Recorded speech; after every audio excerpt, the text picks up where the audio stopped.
भोरे सेवा का रोजा रोजा उगत रहू 5 बजे भोरावाना रामाया जुहो काहे रोजा रोजा उगत रहू 5 बजे भोरावाना रामाया जुहो काहे कइला सूरज देवा देरिया ना रामाया जुहो काहे कइला सूरज देवा देरिया ना रामाया जुहो काहे।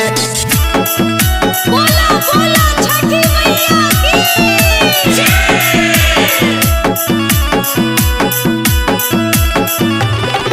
प्रेम से बोला छठी मैया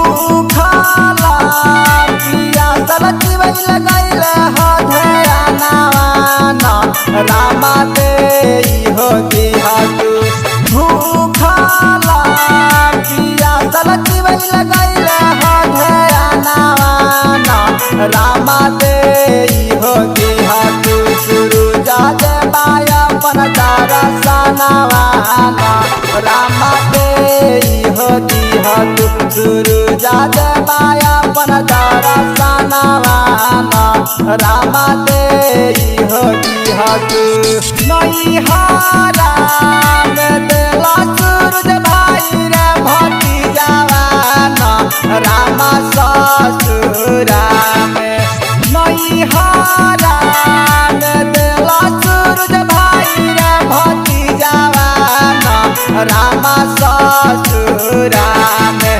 लक्ष्मण जैसन देवरवाना रामा ससुरा में रामा जैसन दुल्हवाना रामा ससुरा में। प्रेम से बोला सूरज भगवान की जय।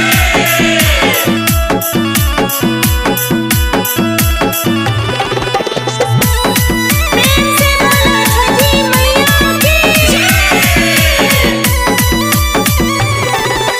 नाही हम मांगिया जितना न धन सोनावाना रामा देई हो दिहतु नाही हम मांगिया जितना न धन सोनावाना रामा देई हो दिहतु सूरज देवा गोदी में लाला नवाना रामा देई हो दिहतु सूरज देवा गोदी में लाला नवाना रामा देई हो दिहतु तुम्हें नारा सेवकवा ले जोड़े जोड़े सुपावाना रमला गईले रे हाथ तुम्हें नारा सेवकवा ले जोड़े जोड़े सुपावाना रमला गईले रे हाथ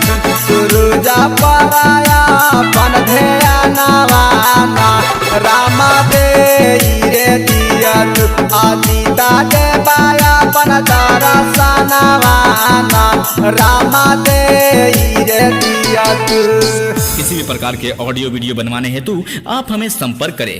सावरे रिकॉर्डिंग स्टूडियो जहानाबाद। हमारा मोबाइल नंबर है 9973102682।